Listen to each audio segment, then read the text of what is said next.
السلام علیکم ورحمۃ اللہ وبرکاتہ۔ وعلیکم السلام ورحمۃ اللہ۔ بسم اللہ الرحمن الرحیم۔ الحمد للہ وکفی وسلام علی عبادہ الذین اصطفی، اما بعد فاعوذ باللہ من الشیطان الرجیم، بسم اللہ الرحمن الرحیم۔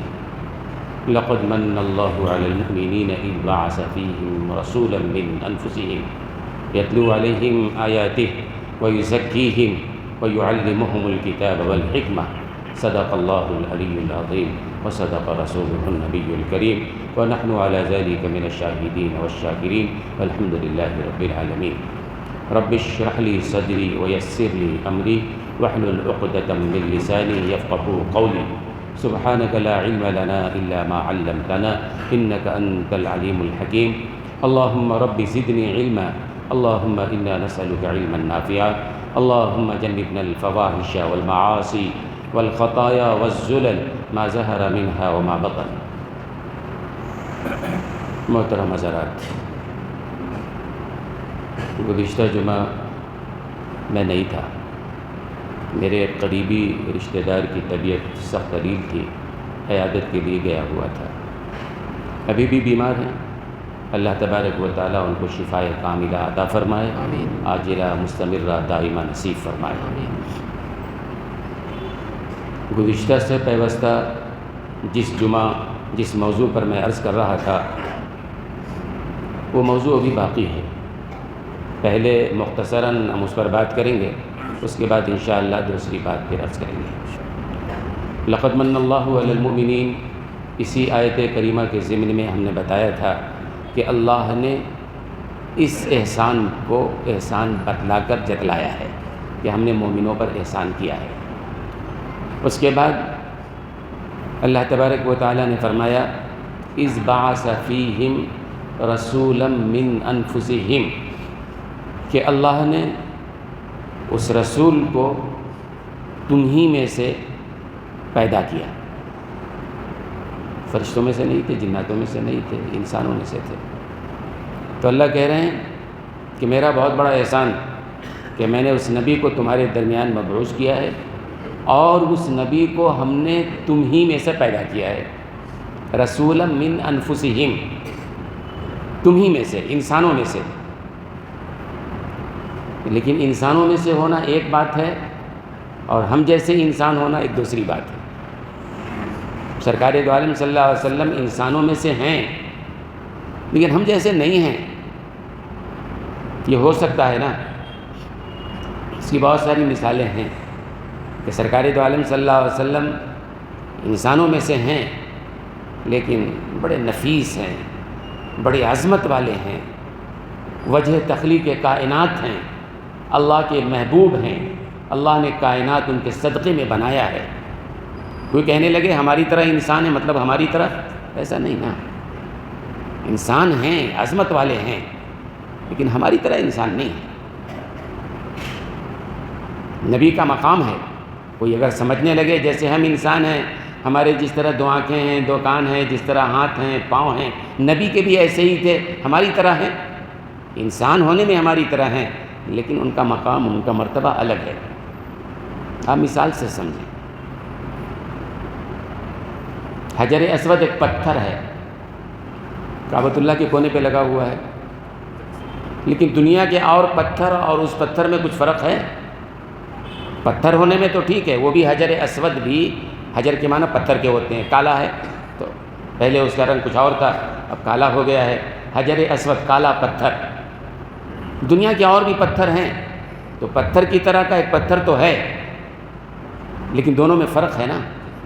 حدیث میں آیا، رسول اللہ صلی اللہ علیہ وسلم نے فرمایا کہ اللہ تعالیٰ حجر اسود کو دو آنکھیں اللہ نے عطا کیا ہے، دو کان اللہ نے عطا کیے ہیں، زبان اللہ نے عطا کیا ہے۔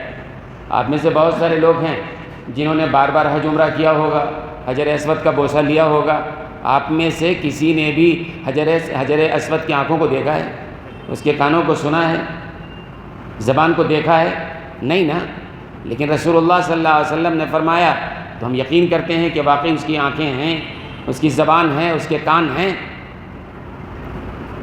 اس کا کام کیا ہے؟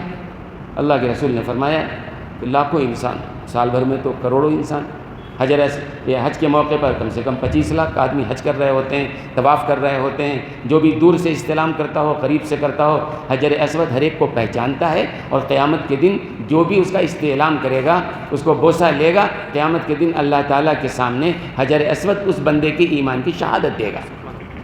تو ہے تو پتھر، لیکن عام پتھروں میں ایک ممتاز پتھر ہے، یہ جنت کا پتھر ہے، جنت سے آیا ہوا ہے۔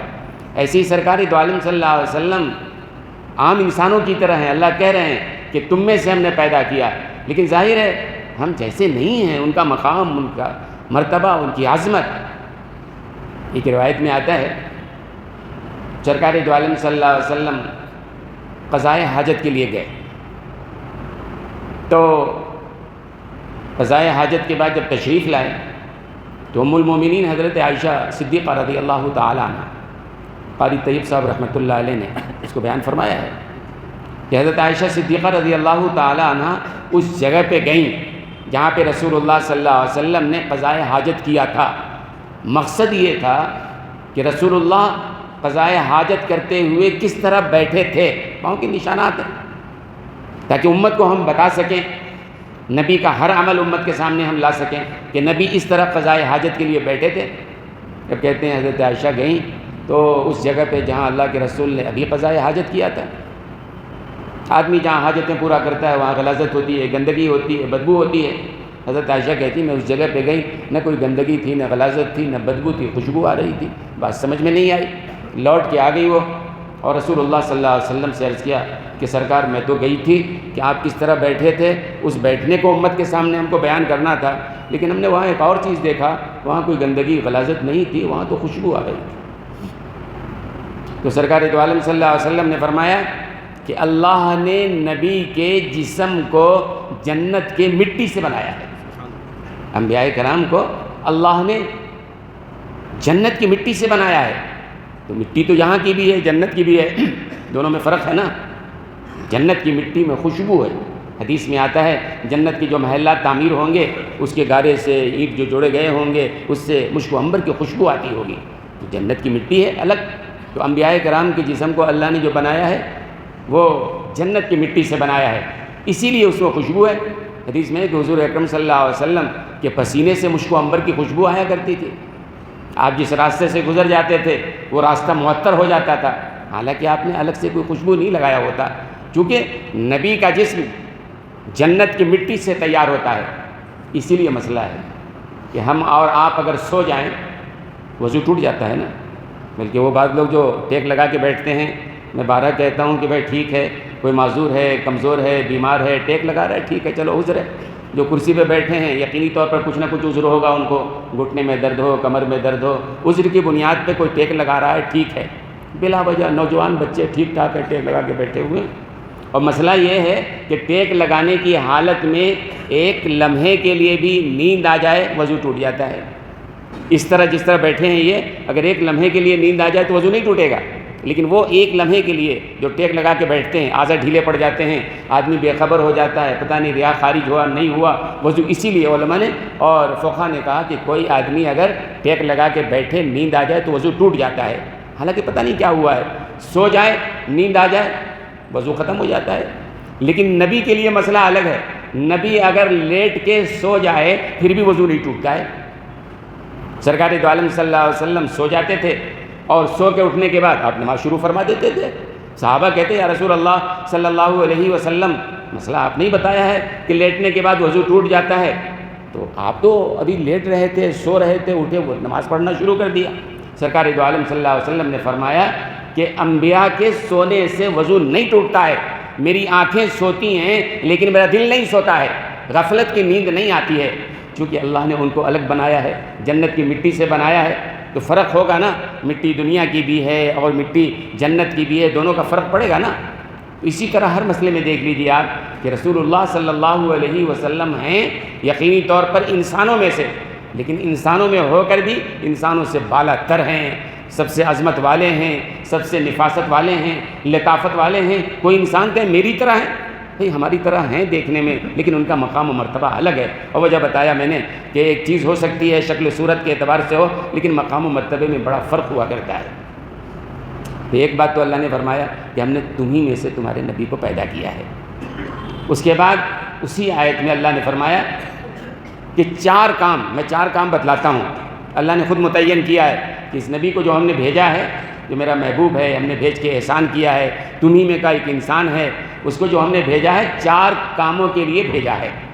اس آیت میں ہے، قرآن کریم کی دوسری آیتوں میں بھی اللہ تبارک و تعالیٰ نے انبیاء کے مقصد کو بتایا ہے کہ نبی آئے کس کام کے لیے، کوئی تو مقصد ہوگا نا، تو 4 مقصد اللہ نے اس آیت کریمہ میں بتلایا ہے۔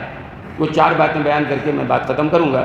پہلی بات فرمایا یتلو علیہم آیاتہ، اس نبی کا پہلا کام یہ ہے کہ اللہ کی نازل کردہ آیتوں کو تلاوت کرتا ہے، قرآن کی تلاوت کرتا ہے۔ نبی اکرم صلی اللہ علیہ وسلم تلاوت کرتے تھے، اللہ اکبر، رات بھر تلاوت کر رہے ہیں، نوافل میں آیتیں پڑھ رہے ہیں، لوگوں کو قرآن سنا رہے ہیں۔ اسی لیے علماء نے لکھا ہے کہ اللہ تبارک و تعالیٰ کو تمام اعمال میں قرآن کی تلاوت زیادہ محبوب ہے۔ امام احمد بن حنبل رحمۃ اللہ علیہ بڑے عالم، بڑے امام گزرے ہیں، خواب میں اللہ کی زیارت ہوئی تو اللہ سے پوچھا، اے اللہ کون سا کام ہے جس کے کرنے سے آپ کی قربت ہمیں نصیب ہوگی اور زیادہ فضیلت والا کام ہے؟ تو اللہ تبارک و تعالیٰ نے کہا مجھ سے زیادہ قربت اگر چاہیے میرے کلام کی تلاوت، یعنی قرآن کریم کی تلاوت۔ اور حدیث میں بھی بہت ساری صورتوں کے فضائل بیان کیے گئے ہیں۔ سورہ ملک جو آدمی روزانہ رات میں پڑھتا ہے تو عذاب قبر سے حفاظت ہو جاتی ہے۔ اچھا، عذاب قبر حق ہے، بہت ساری آیتوں میں اور اللہ کے رسول نے بہت سارے حدیث میں عذاب قبر کے بارے میں فرمایا۔ یہ قبر کا گڑھا جو ہوتا ہے وہ یا تو جنت کے باغوں میں سے ایک باغ ہے یا جہنم کے گڑھوں میں سے ایک گڑھا ہے، جہاں بھی عذاب ہو رہا ہو بہرحال، تو عذاب قبر حق ہے، ہوتا ہے۔ اور قرآن کریم کی آیتیں کوئی آدمی پڑھتا ہے، اگر سورہ ملک ہے مثلا، ابھی 2 سال پہلے مولانا مفتی زرول خان صاحب رحمۃ اللہ علیہ، پڑوسی ملک کے بڑے عالم تھے، بڑے محدث تھے، مفتی زرول خان صاحب، بہت سارے لوگوں نے نام سنا ہوگا۔ تو مفتی زرول خان صاحب کا انتقال 2 سال پہلے ہوا ہے۔ کہتے ہیں کہ 2 سال پہلے جب انتقال ہوا، اپنے انتقال سے صرف 1 ہفتہ پہلے انہوں نے خواب دیکھا۔ انہوں نے خواب یہ دیکھا کہ میرا انتقال ہو گیا ہے، اور انتقال کے بعد غسل وغیرہ دے کر کفن پہنا کر لے گئے ہیں، قبر میں لیٹا دیا گیا ہے۔ اپنے مرنے سے 1 ہفتہ پہلے یہ خواب دیکھ رہے ہیں، اور صبح کو اٹھ کے خواب انہوں نے لوگوں میں بتایا کہ رات میں نے یہ خواب دیکھا ہے۔ 1 ہفتے کے بعد انتقال ہوا ان کا۔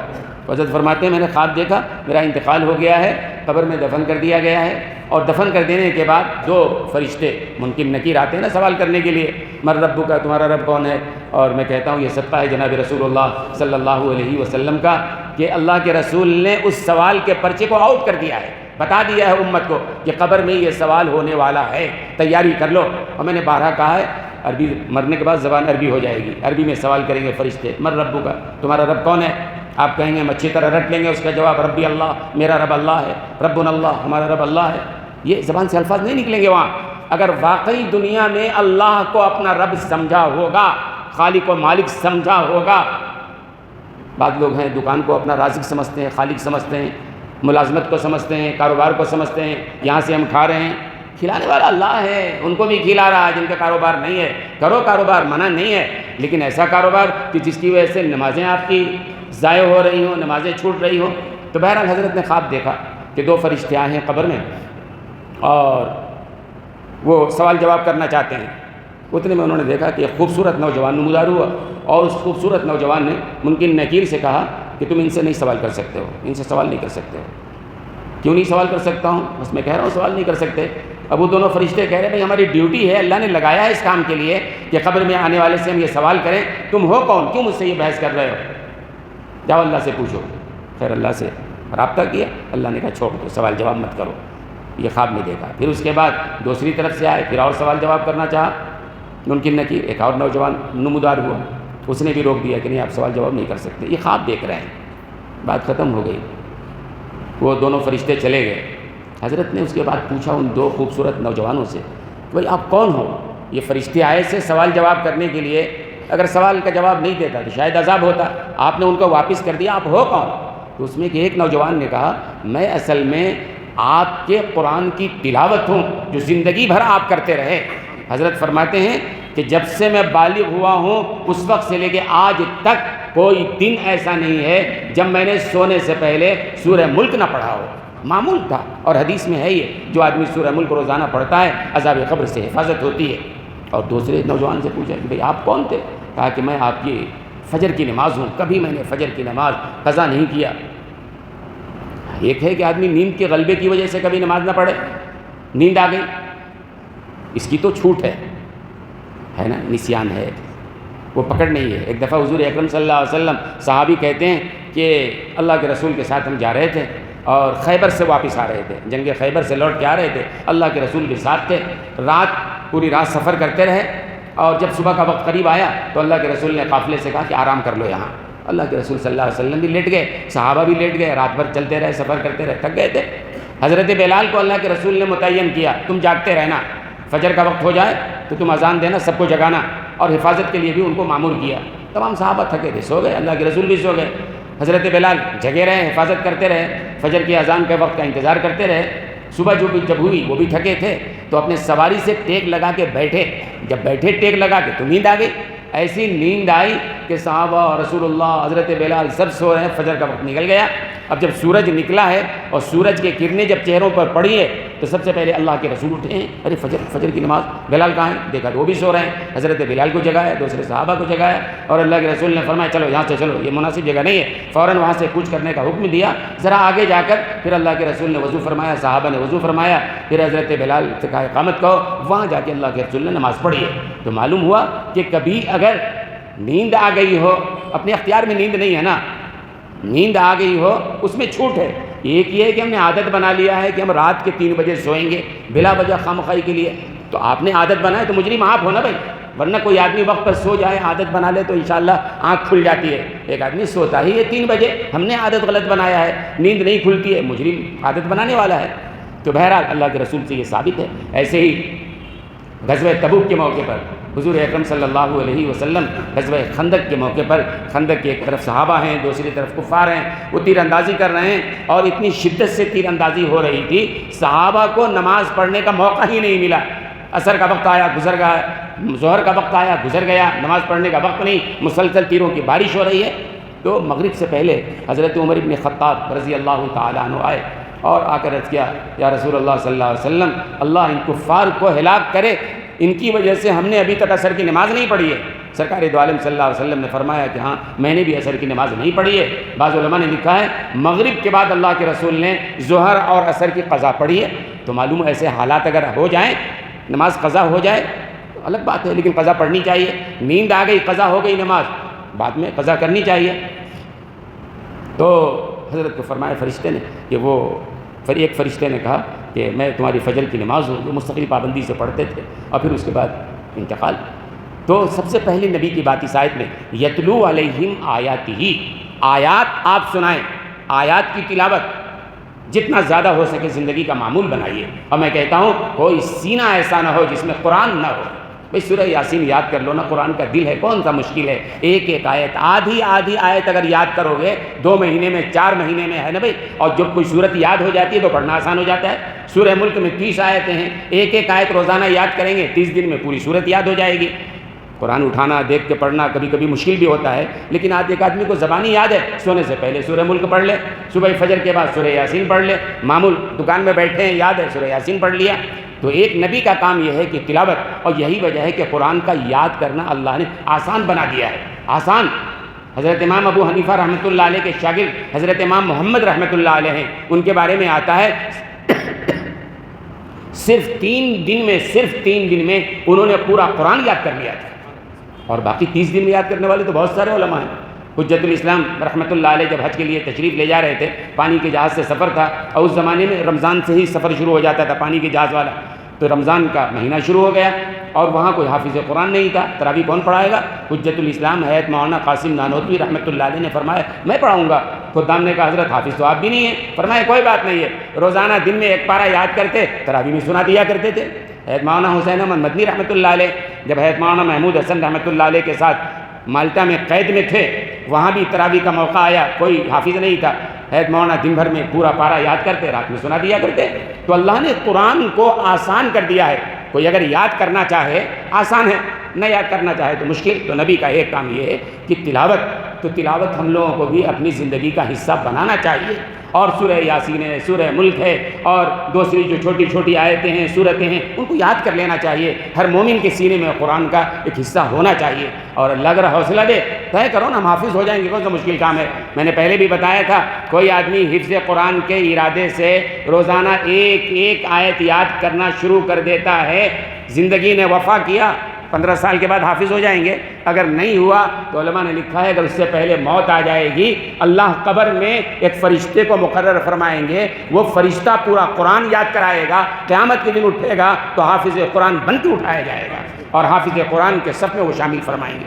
تو آسان معاملہ ہے. تو قرآن ایک کام تو یہ ہے, یتلو علیہم آیاتہ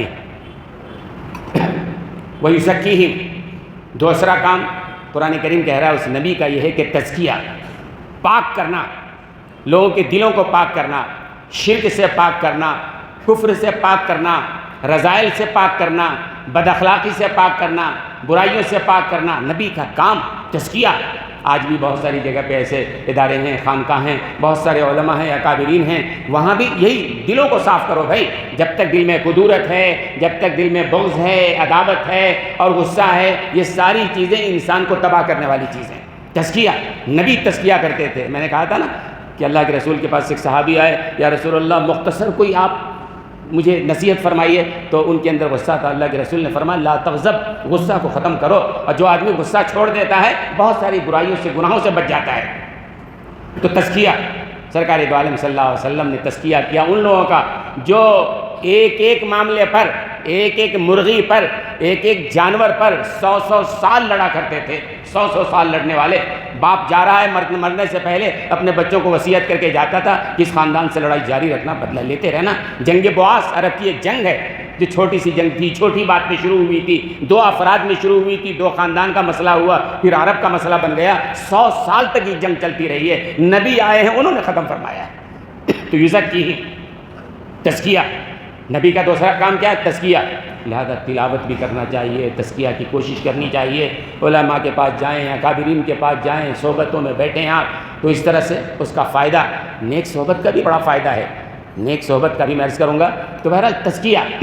اور اس کے بعد تیسرا کام, چوتھا کام, یعلمہم الکتاب والحکمہ, کہ نبی کا کام یہ ہے کہ وہ کتاب کی تعلیم دیں اور حکمت کی تعلیم دیں. امام مالک رحمۃ اللہ علیہ کہتے ہیں یعلمہم الکتاب, یعنی کتاب کے معانی کو بیان کرتے ہیں, اس کی تفسیر کو بیان کرتے ہیں.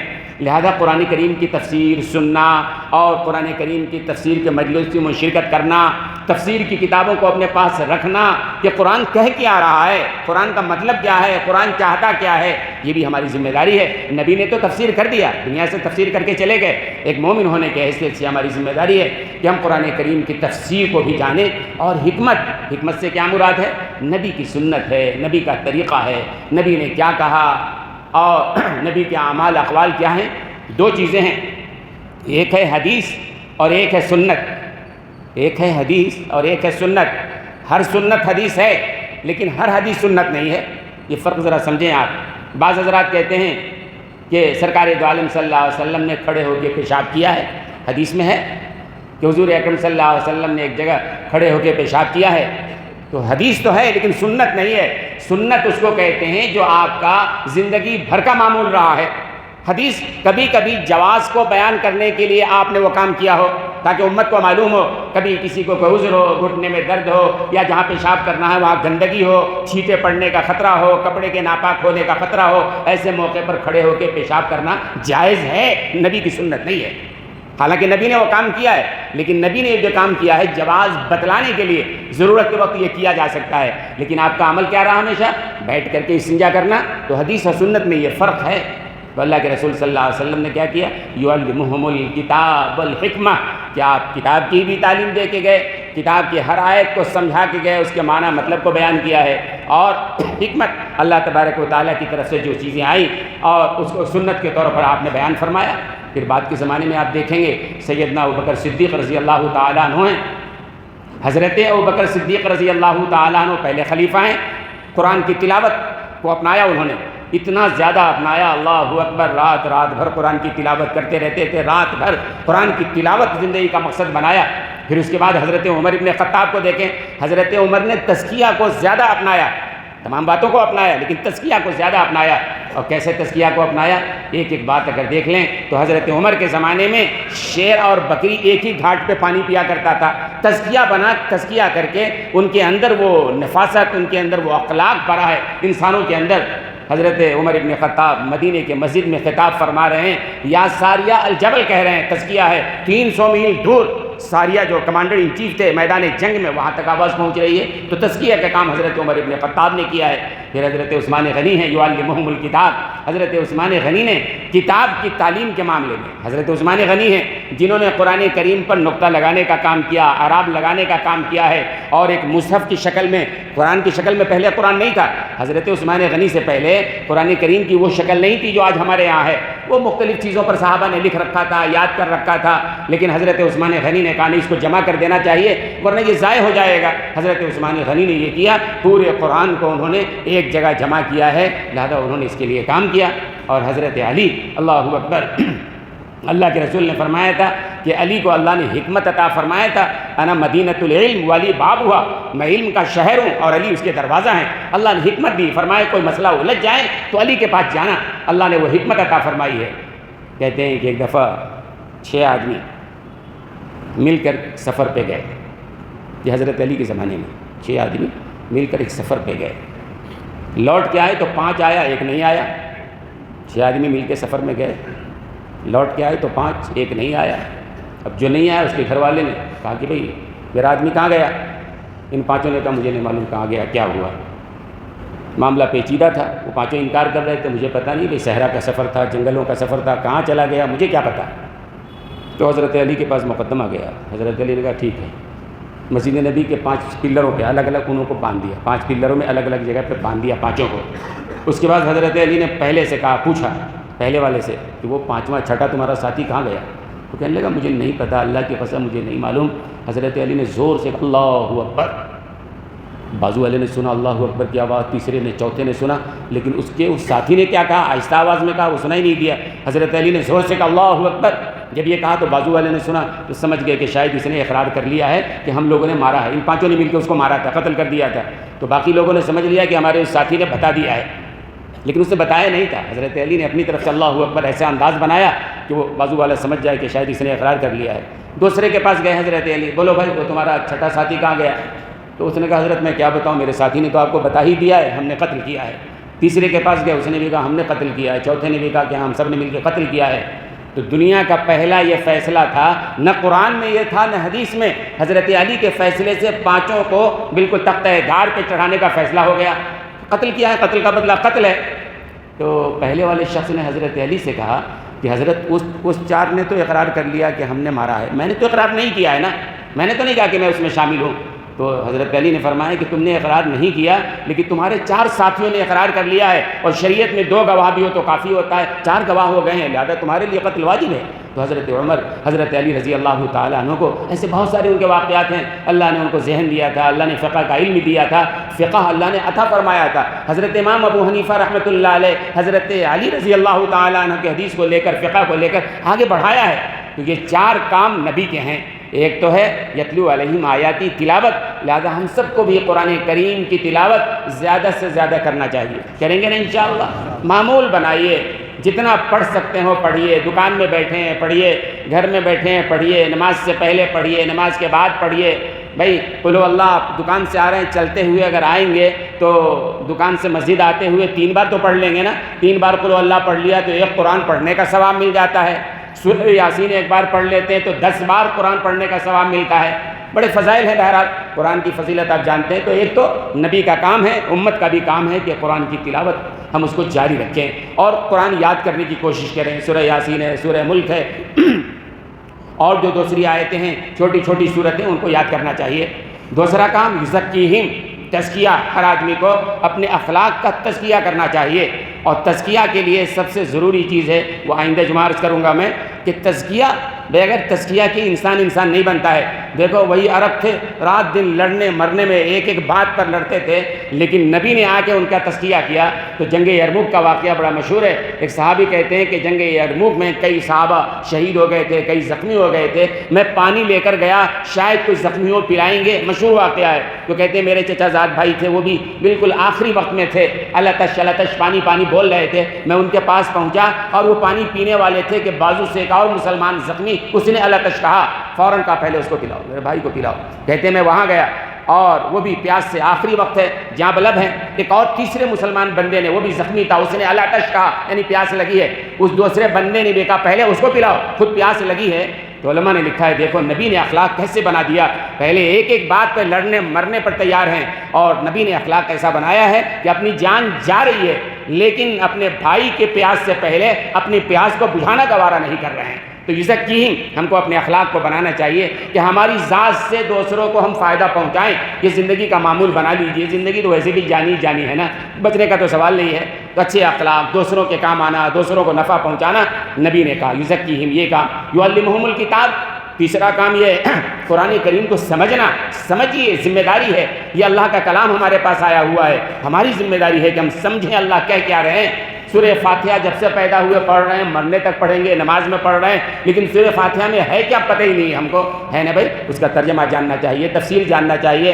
سورہ یاسین کا ترجمہ پڑھ لیجئے، تفسیر دیکھیے، اور چھوٹی چھوٹی صورتیں ہیں، قل اللہ احد ہے وغیرہ، آپ اس کی تفسیر جانیے اور اس کا ترجمہ پڑھیں گے تو نماز پڑھنے میں بھی جی لگے گا جب سمجھیں گے ہم کیا پڑھ رہے ہیں۔ تو بہرحال ایک تو یہ ہے کہ قرآن کریم کو سمجھنا، نبی کا یہ بھی کام تھا، اور یعلمہم الکتاب والحکمہ، اور نبی کی جو سنت ہے ان سنتوں کو اپنانا۔ نبی کی ہر حدیث کو اپنانا نہیں ہے، نبی کی ہر حدیث جو عمل کے لیے نہیں ہے، نبی نے بہت سارا کام جواز بتانے کے لیے بتایا ہے۔